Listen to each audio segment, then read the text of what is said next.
지난주간 초에 최정현이라는 학생이 내 방에 왔어요. 최정현이라는 학생이고 그 다음에 한 이틀 후에 권은정이라는 학생이 내 방에 왔어요.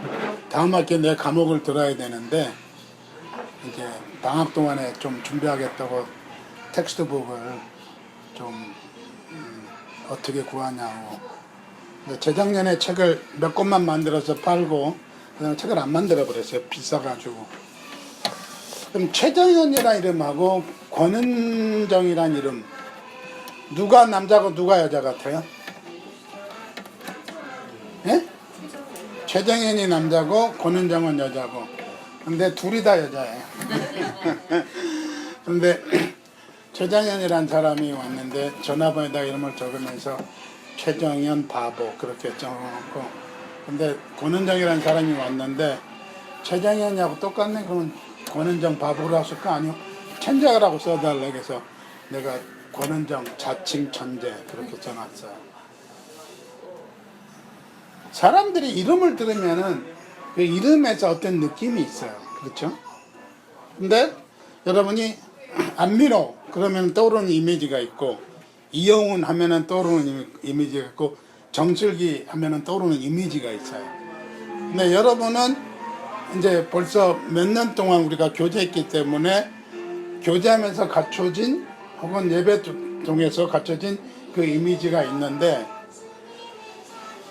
우리 애들이 태어날 적에 한 명은 성민이고 한 명은 성우인데 그 이름을 우리가 진 건 아니고 우리 김동훈 목사님 처남에 그 장인어른이 지어주셨어요.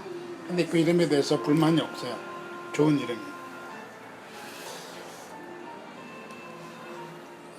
사람은 이름을 들으면서 이미지가 생각나는데, 근데 그 이미지는 우리들이 보통 얘기할 적에 생긴 대로 논다 그렇게 말하잖아요. 뭐 친구들이 여러분을 볼 적에 어떻게 보는지 모르지만은 내 친구들은 나한테 하는 말이 있어요. 야, 영훈아, 좀 생긴 대로 좀 놀아라. 생긴 거는 막걸리인데 맨날 와인 타령하고, 생긴 거는 뚝배기인데 스테이크 타령한다는 그런 소리를 가끔 해요. 이 이름은 뭐고, 그리고 그 이미지는 뭘까? 그리고 이제 어저께 밤에 설교를 준비 다 돼 있는데도 설교가 이게 마음에 썩, 이 성탄 설교가 제일 힘든 설교예요. 왜냐면은 우리는 한 번밖에 안 드리지만 어떤 교회는 성탄절에 막 엄청 3번, 4번씩 드리거든요.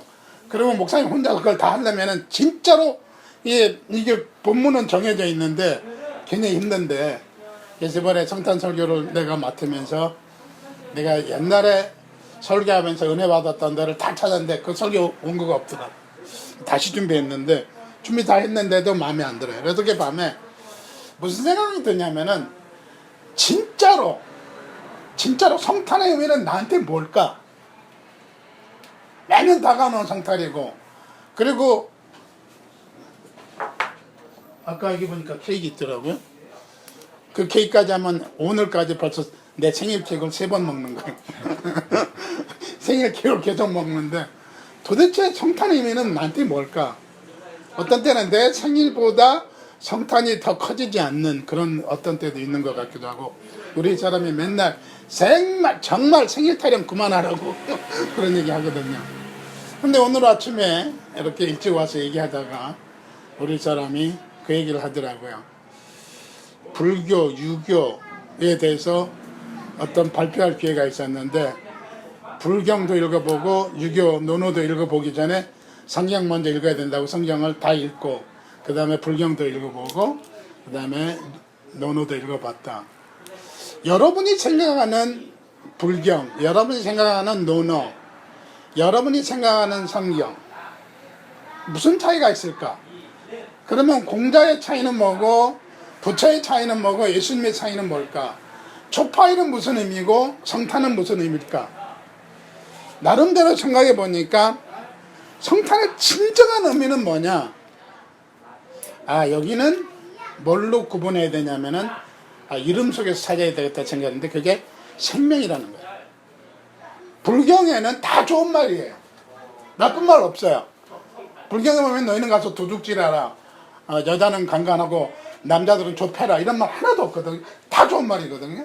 노노에도 세상을 어떻게 살아갈지 다 나와 있어요.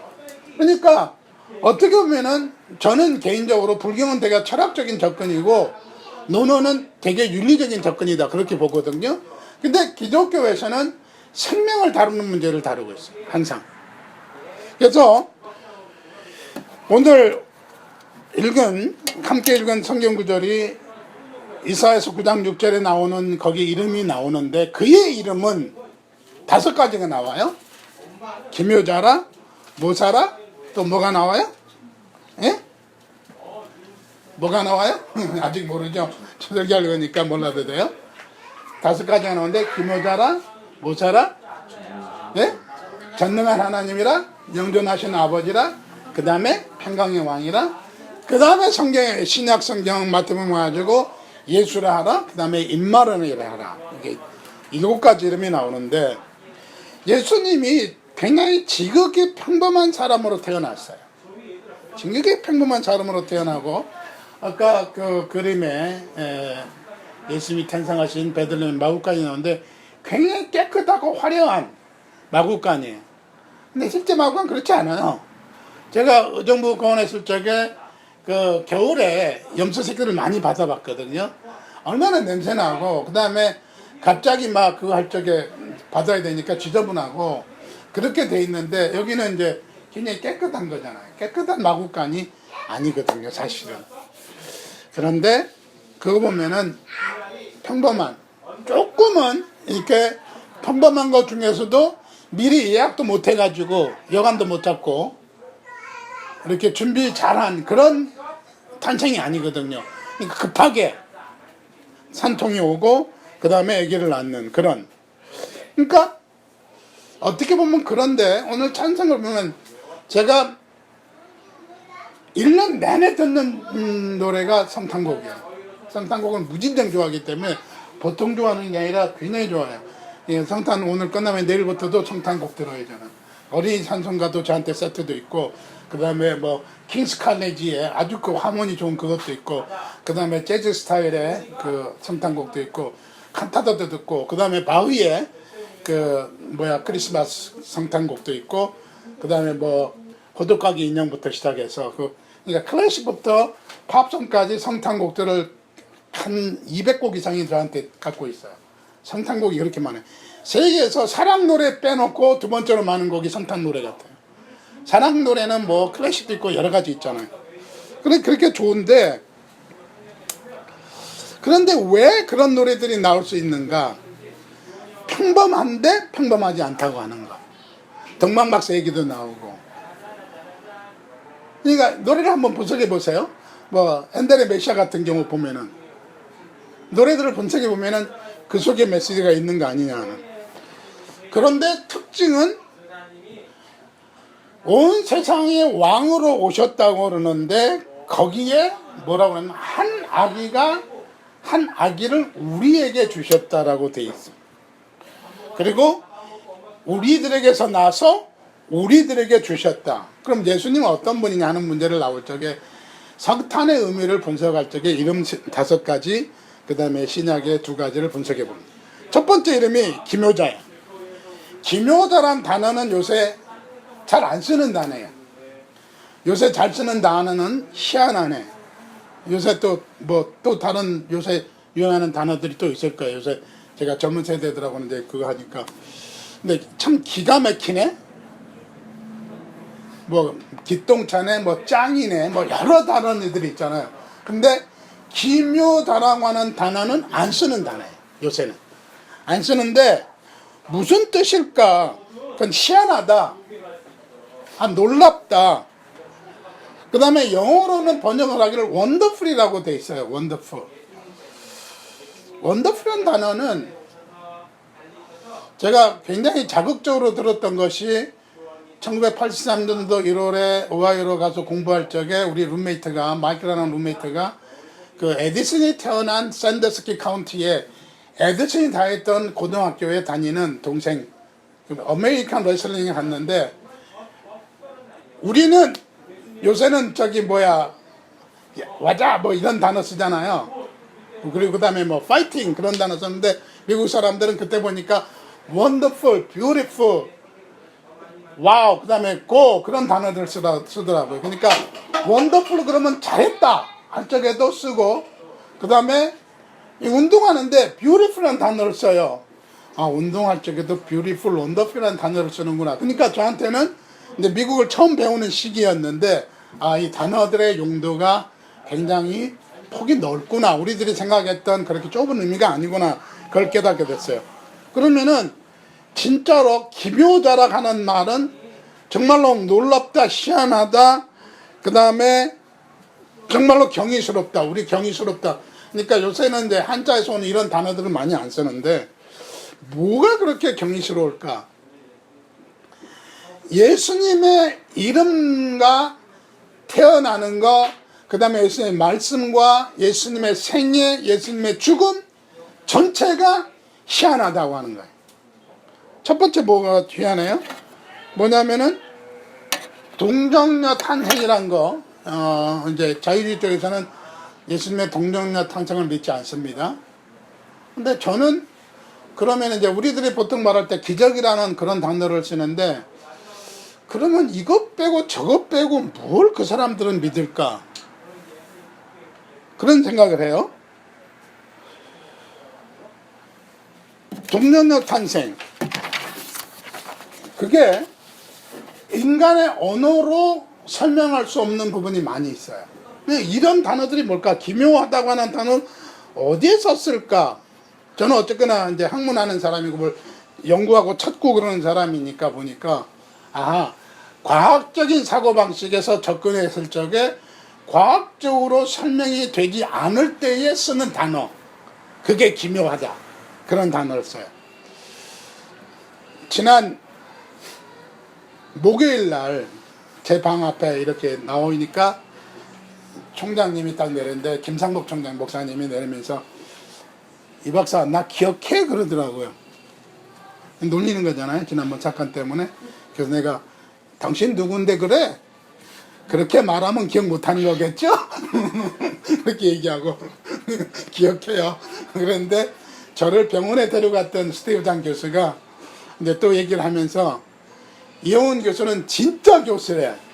뭐가 그렇게 진짜 교수야? 그러니까 그렇게 끊임없이 질문했는데 처음에는 답변을 해주다가 짜증나서 답변을 안 해줬는데, 그러면은 한두 번은 짜증내야 되는데 짜증 안 내고, 그래? 그래가고 또 좀 이따 또 물어보고 또 짜증 안 나고, 그러면서 계속 꼬치꼬치 물어가는 게 논리적으로 전개하는데, 왜 이렇게 돼서 이렇게 됐을까? 왜 이렇게 됐을까? 얘기하는데, 야, 교수는 교수로구나. 저렇게 말하는 거 보니까. 그리고 성질이 좋긴 좋구나. 그래서 두 가지로 칭찬받는 얘기를 하더라고요. 이게 뭐냐? 우리들은 뭘 설명할 적에 과학적으로 이래서 이렇게 돼서 이렇게 됐다. 원인을 설명하고 현장을 설명하고 결과를 설명하고 혹은 결과를 예측하고, 이런 사고방식으로 가는데, 이게 예수님의 생애는 그게 아니잖아요. 동정녀 탄생. 그러니까 의학적으로, 생물학적으로, 혹은 사회적으로, 윤리적으로 어떤 면으로 갖다 들이대도 설명이 안 되는 게 동정녀 탄생이. 그렇죠? 그러니까 기묘하다라는 단어를 쓴 거죠. 기묘자. 자, 동정녀 탄생이 아니라면은 인간일 수밖에 없는. 물론 여러 왕들의 건국신화라든가 왕들의 탄생신화를 보면은 굉장히 묘한 것들이 많아요. 예를 당구신화 보면은 곰이 동굴 속에 들어가서 뭐 먹었어요? 그러니까 우리들이 이 곰탱이 하는 말이, 이게 당군 조상을 뒀기 때문에 우리는 곰탱이에요. 그렇죠? 바로 이런 것들이 있는데, 예수님의 생애는 탄생이 동정녀 탄생이라고 하는 거. 과학적으로 해석이 안 되고 생리학적으로 해석이 안 되는데, 그렇다고 하면은 만약에 믿음이라고 하는 것이 생리학적으로 과학적으로 설명이 돼야지 믿어진다고 하면은 그건 믿음이 아니죠. 그건 믿음이 아니에요. 그건 논리죠.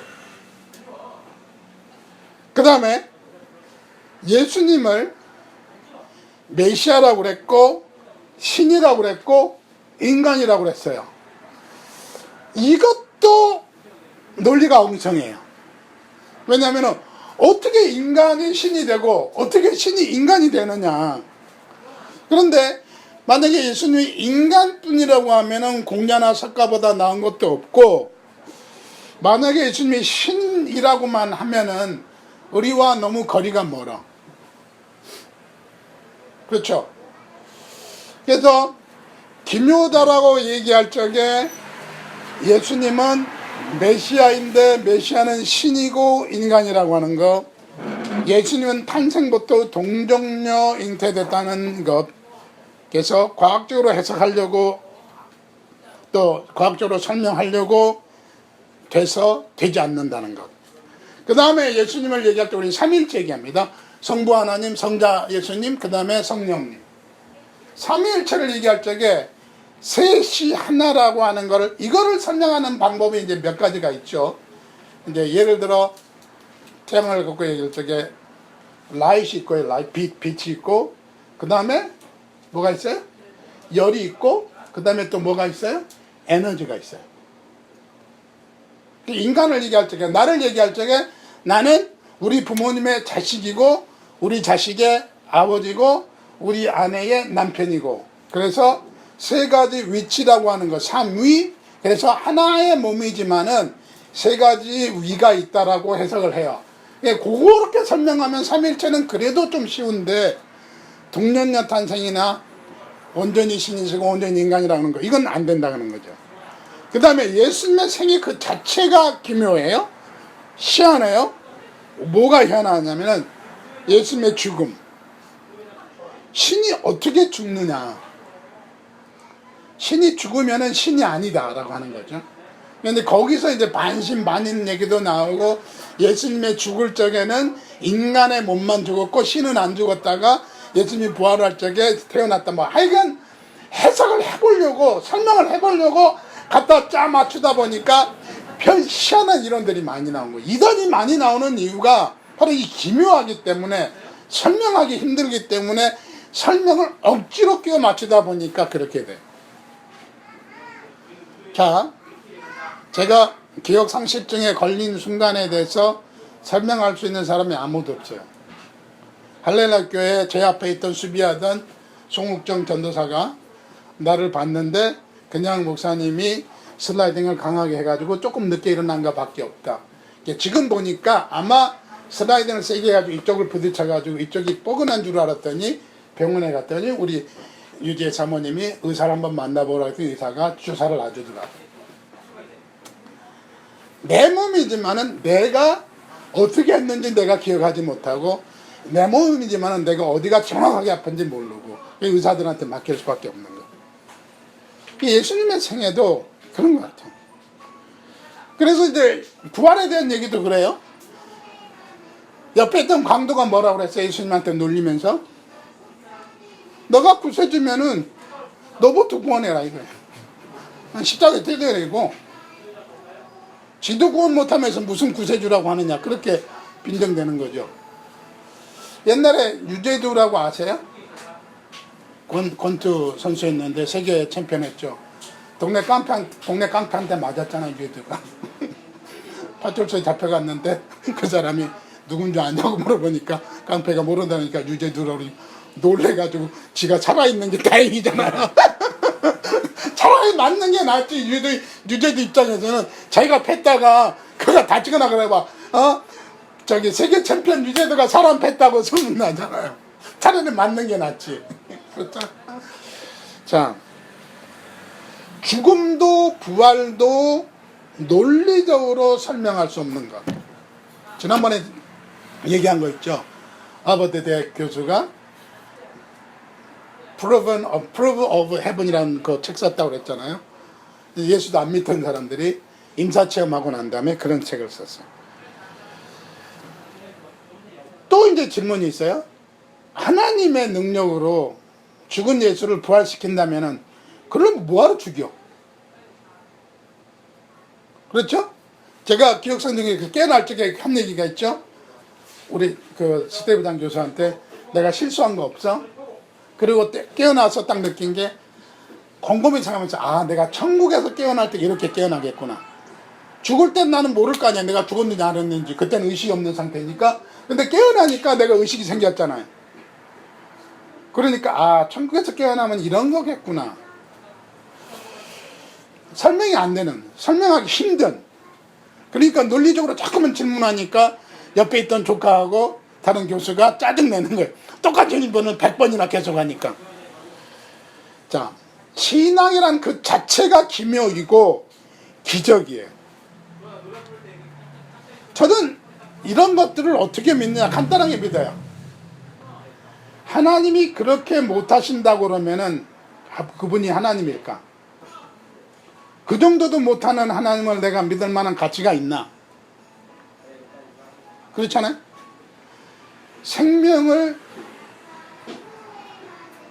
갖고 이렇게 할 수 없는 분이라면은 하나님은 아니다. 내 인생을 모르신다고 하면은 그분은 하나님은 아니다.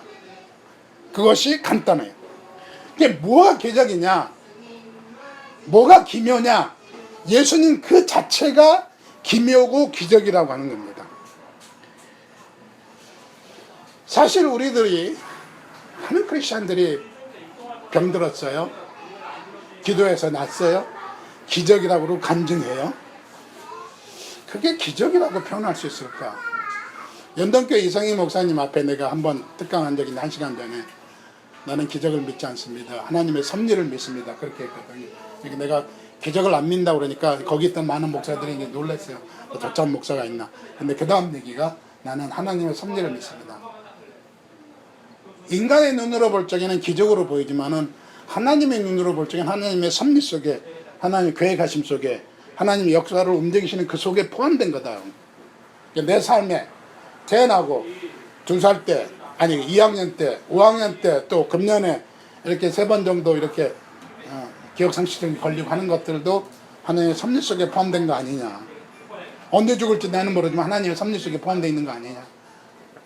어떻게 살아날지 모르지만은 천국에서 내가 깨어날 거, 그것도 하나님의 섭리 속에 있는 거 아니냐. 그래서 우리들은 내 육체적인 질병 고쳐달라고 하는 것보다는 하나님의 섭리 속에 나를 맡기는 그것이 훨씬 더 편한 것이 아닐까 하는 생각을 해요. 그렇다고 아픈 환자한테 가서 그렇게 말하지 마세요. 굉장히 섭섭해요. 그 다음에 또 기적이 있는데, 기묘한 것이 있는데 뭐냐면 십자가예요. 왜 하나님은 십자가라고 하는 방법을 쓰셨을까? 그리고 굳이 십자가를 통해서 그렇게 했어야 되나 하는 생각들이 있어요. 십자가가 없다고 하면은 그런 기적이 될까?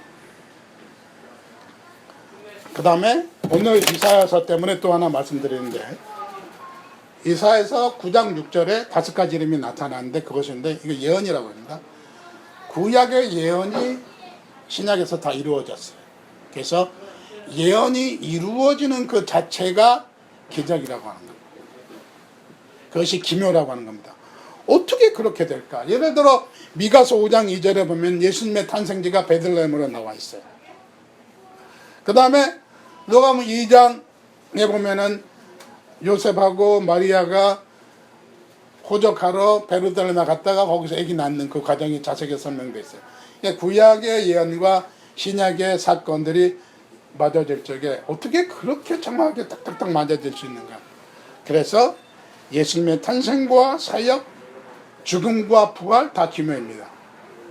더 중요한 거는 오늘 우리의 삶이 아까 얘기했던 겁니다.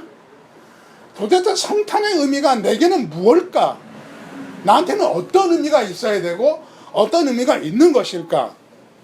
그것은 내 삶의 변화라고 하는 겁니다. 무슨 얘기냐? 예수님을 만난 사람들에게는 삶의 변화가 있었다고 하는 겁니다. 제가 늘 청년들에게 하는 질문, 던지는 질문이 있어요. 우리 친구 동생이 저 해방촌에 살 적에 자살하려고 했는데 자살에 실패했어요. 그날 밤에 저 경리단 밑에 있는 커피집에 데리고 가가지고 너 하나님 살아계신 거 믿느냐? 그렇게 질문하니까 믿는다. 어떻게 하나님을 믿는 사람이 자살할 수 있느냐? 왜 못하냐? 그때 하는 말이 하나님이 계신 거는 내가 믿지만은 그 하나님이 나의 하나님은 아니다라고 하는 것 자체가 그때 이제 쇼크를 받았거든요. 그러면 이제 설명하기 시작하는 겁니다. 진짜로 내가 예수님을 만났다, 진짜로 하나님을 만났다 그러면은 내 생명이 내 것이 아니라는 것 좀 아는 거 아니냐. 아까 얘기했지만 하나님의 섭리 속에 내 삶에 있는 거 아니냐. 그러면은 내가 만난 하나님 때문에, 내가 만난 예수님 때문에 내 삶의 자세가 바뀌어야 되는 거 아니냐. 우리 사람이 저랑 후안교회 있을 적에 많은 집사님들이 우리 사람한테 던진 질문이 있어요. 왜 사모님은 그렇게 당당해요? 왜? 우리는 후안교회에서 봉급받지 않으니까 거기 매이지는 않잖아요. 나는 총회본부에서 봉급받고 여기서는 활동비 정도로 주고 있는데, 그리고 어떤 분들은요, 우리 사람이 전도사님에서 구역 인도하고 그러니까 왜 둘이서 봉급받느냐고, 우리 사람이 굉장히 돈 많이 받는 줄 알더라고, 후암교회에서. 목사님도 봉급 안 받고 저도 안 받고 우리 사람도 저기 커피학교에서 봉급 안 받습니다. 그리고 우리는 당당할 수 있어요. 봉급 안 받기 때문에 당당한 게 아니죠. 주님이 나와 함께 하시면 믿기 때문에 내 삶에서 자신 있는 겁니다. 보세요. 요한복음 4장에 보면은 그 사마리아 여인, 우물가의 여인이 나오잖아요. 우물가의 여인처럼 난구했는 그 여자가 낮에 물길로 나왔다가 예수님 만나고 그리고 들어가서 마을에 가가지고 주님 만났다고 소리치는 겁니다. 이 사람은 남편이 여러 명 있었기 때문에 창피해가지고 물 길어야 될 시간에 물 못 깃고 아무도 없는 시간 골라가지고 물 길러 나왔다가 예수님 만난 다음에 그때부터는 창피한 게 없어진 거예요. 당당해진 거예요. 내가 비록 과거에 이렇게 살았지만은 내가 만난 예수 때문에 이렇게 산다라고 하면서 선포하는 겁니다. 요한복음 14장 2절 20절 이런 말씀이 있습니다. 내가 너에게 평안을 주노니 내가 주는 평안은 세상이 주는 평안과 다르다. 자, 예수 믿는 사람의 평안이 뭐냐? 자, 지금 우리 교회에서 어느 누구도 재정적인 부담에서 자유로운 사람이 없어요. 그렇죠? 우리 돈이 조금 더 있으면 이거 사버리면 좋겠다. 아니면 조금 더 넓혔으면 좋겠다. 또 돈이 조금 더 있으면 선교를 좀 더 이렇게 해보고 싶다. 우리 그런 뭔가 있어요. 그렇죠? 우리가 기대하는 기대도 있고 바람도 있고 계획도 있어요. 그러나 우리는 재정적으로 자유롭지 않아요. 그러면 육체적으로 자유로워요? 안 그래요. 제가 이제 이번 화요일 날 저녁 비행기 타고 시드니를 가야 되는데 지금 여기가 아파요. 의사가 이번에 안 가면 안 돼요. 안 가면 지금 난리 났어요. 거기 여름 수련회 다 이상하게 되고 인도네시아는 새 학교 그 과목을 가르쳐야 되니 거기서 난리가 날 거예요. 주사를 맞으면서 3번 맞아야 되는데 2번밖에 못 맞고 가요. 육체적으로 내가 아무리 튼튼해도 축구하다가 부딪히면 넘어지고 그래요. 그렇죠? 그러니까 우리들이 편안할 때가 언제가 편안할까? 언제가 편안해요? 봉급 많이 들으면 기분 좋잖아요. 어저께 봉급 나왔어요. 이렇게 11조 보냈어요. 봤어요? 이번에 11조 많아졌죠?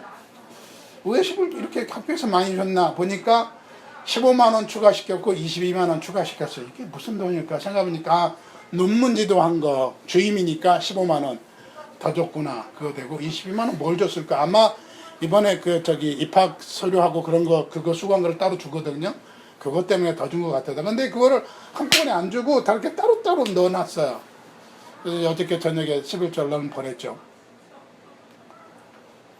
그러면은 여러분 얼마만 더 벌면 좋겠어요? 성준이 아빠 지금 받는 봉급에서 얼마만 더 벌었으면 좋겠어요?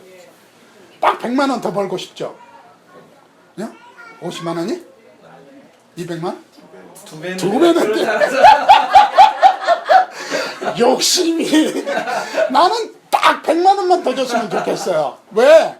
지금 미국에 그 집값 보내는데 한 100만원씩만 더 보내면은 그러면은 좀 여유 있게 살 것 같아요. 자, 재정적으로 육체적으로 또 인간관계에서 우리들은 아쉬움 속에 살아요.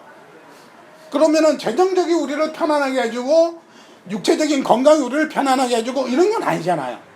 그러면 내가 주는 평안은 세상이 주는 평안과 다르다고 하는 그 말씀의 차이.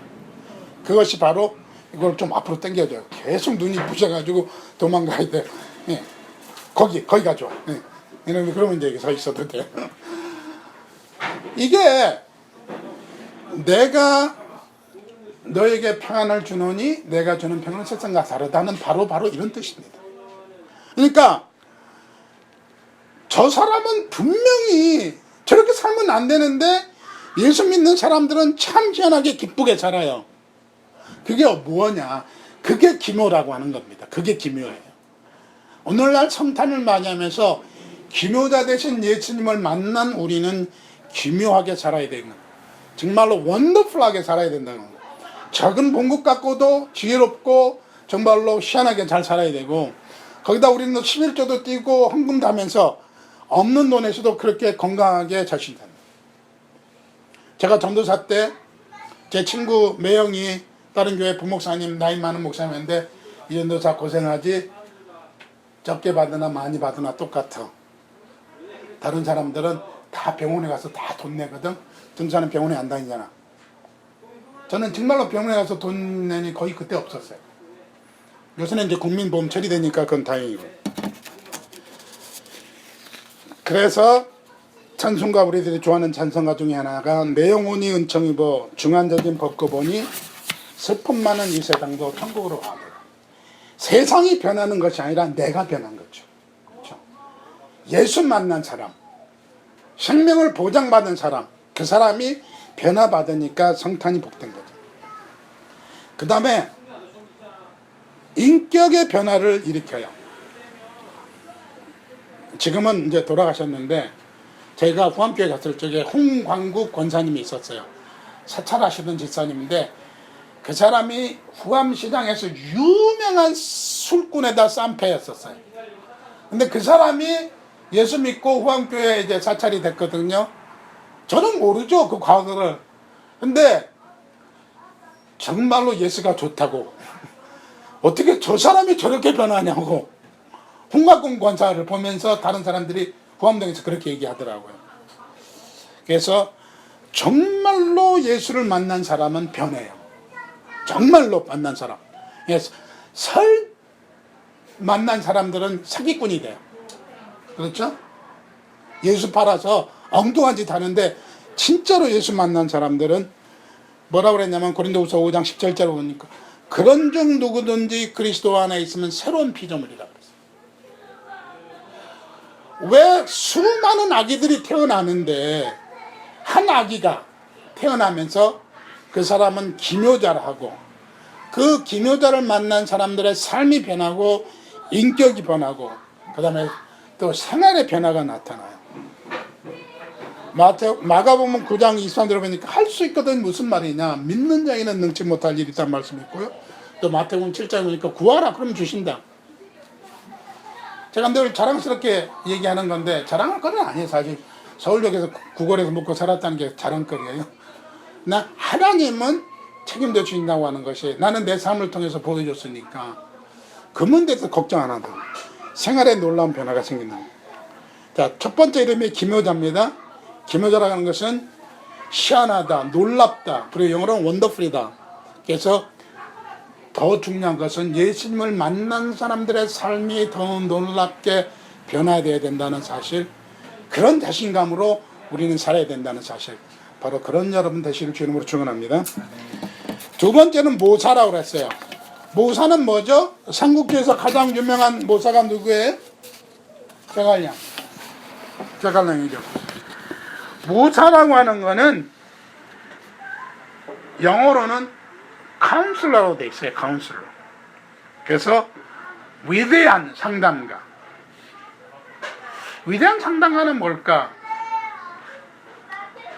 지식과 지혜에 대한 얘기를 제가 언젠가 해드린 적이 있는데, 아주 옛날 예화예요. 이건 내용입니다. 싫어하는지 모르지만은, 아들이 일제 때 일본 가서 법대를 졸업하고 나왔습니다. 엄마가 물어봅니다. 야, 일본에서 법원에서 판사, 검사, 변호사 중에 누가 제일 큰 모자를 쓰디? 누가 제일 큰 모자 쓰죠? 답이 뭐예요? 네? 머리 큰 사람. 지식으로 한다면은 판사가 큰 모자 써야 되는데, 지혜로 말한다면은 머리 큰 사람이 제일 큰 모자 쓰는 거예요. 삶의 지혜란 학문으로 되는 게 아니잖아요. 삶에서 얻어지는 게 지혜잖아요. 김치를 어떻게 맛있게 담가야 되느냐, 인터넷 보고 담그는 거하고 할머니들이 담궈준 손맛하고 차이가 나잖아요. 그건 어쩔 수 없는 거예요. 그게 지혜잖아요. 자, 모사라고 하는 것은 하나님께서 우리에게 주시는 영혼의 깊은 문제를 다룰 수 있는 그런 지혜를 주시는 그것이 모사라고 하는 겁니다. 시간이 꽤 갔죠? 세 번째, 빨리빨리 진행합니다. 세 번째는 전능하신 하나님이다. 제가 아까 그 얘기 했어요. 나는 하나님을 단순하게 믿는다. 사도행전에 전능하사 천지를 만드신 하나님 아버지를 내가 믿사오며 되어 있는데, 여기 보면 두 가지가 있어요. 오늘 말씀에 있는 영원하신 아버지가 있고, 그 다음에 전능한 하나님 나와 있는데, 하나님이 그 정도도 못한다, 전지전능이 아니다, 모든 것을 알고 모든 것을 할 수 있는 분, 그분이 하나님이다. 만약에 하나님이 그런 거 못한다면 하나님일 수 있겠느냐? 저는 그런 하나님 안 믿겠다 얘기했어요. 만약에 하나님이 인간들이 하는 일만 한다, 그 인간이지 하나님은 아니지 않느냐? 인간이 못하는 것을 할 수 있는 분, 그 하나님이다. 그게 전능하신 하나님이라는 뜻입니다. 그 다음에 예수님의 기적에 대한 얘기는 많이 성경에 있으니까 넘어가고요. 네 번째, 영존하시는 아버지입니다. 나는 아버지를 본 적이 없어요. 아버님 이름은 알아요. 호적에 있었고 우리 어머님이 얘기해 줬으니까. 몇 가지 얘기는 들었어요. 근데 난 기억이 아무것도 없어요. 얼굴도 기억이 없고요. 사진도 없어요. 왜 사진도 없는지 몰라요. 세상에 어떤 권력도 오래가지 못한다. 영존하지 못하는데, 우리들 보통 얘기합니다. 권불 10년, 세불 3년이라고 하는 얘기였어요. 세상의 부도 오래가지 못합니다. 그러나 육신의 부모는 자식을 사랑하지만, 어느 한편에 그런 생각했어요. 우리 어머님이 지금 제주에 살아계신데 전화 잘 못하게 돼요. 못하게 되는데, 우리는 그러면서 부모님한테 전화 안 하면서 자식은 전화 안 했다고 혼내거든요. 그게 우리잖아. 나중에 그렇게 돼요. 뭘까? 아버지란 뜻. 근데 성경에서는 그냥 아버지가 아니고 영존하시는 아버지, 영원히 나와 함께 해줄 수 있는 아버지, 그 아버지, 그것이 예수님의 이름이라고 하는 겁니다. 아버지의 의미가 뭡니까? 가장 큰 의미는 내가 세상에 있게 하신 분이시고, 그 다음에 두 번째로는 나를 돌보시고 책임져 주시는 분이라는 것이 영존하신 아버지의 뜻입니다. 그 다음에 다섯 번째 이름이 평강의 왕이십니다. 예수님은 평화의 왕으로 오셨다는 얘기. 아까 그래서 요한복음 14장 얘기 말씀드렸어요. 내가 새 평화를 주노니 내가 주는 평화는 세상이 주는 평화와 다르다. 아까 말씀드렸습니다.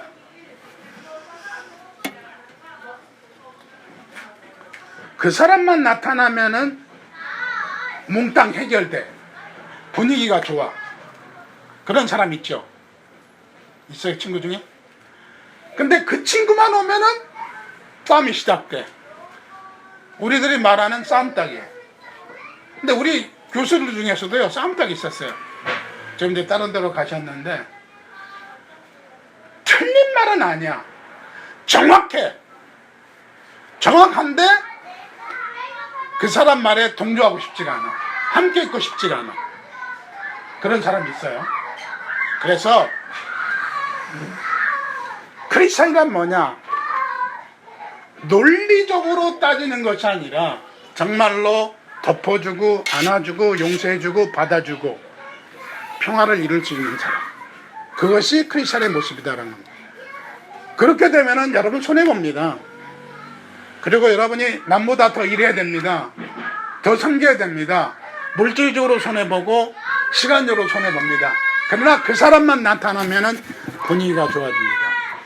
바로 그 사람이 평화의 왕이다, 그런 뜻입니다. 예수님이 나타나면은 그렇게 되는 거예요. 제가 가끔 그 얘기를 해요. 배너 얘기를 하는데, 배너에서 제일 멋있는 장면이 어디냐면은, 그거 말고도 여러 번 미국 영화를 볼 적에 로마 군인이 죄수들을 끌고 갈 적에 배너를 끌고 가죠. 하다가 물을 주지 말라고 그랬는데 예수님이 물을 줍니다, 배너한테. 한번 배너 영화를 한번 다시 보세요. 그때 배너는 자기한테 물 주는 사람이 누군지도 모르고 물을 허겁지겁 받아 마셔요. 그때 로마 군인이 저쪽에 쉬고 있다가, 야이씨, 그놈한테 물 주지 말라고 그래. 누구야? 그리고 딱 채찍을 들고 로마 당정이 와요. 그러니까 물을 주던 예수님이 일어서서 로마 군인을 쳐다봐요.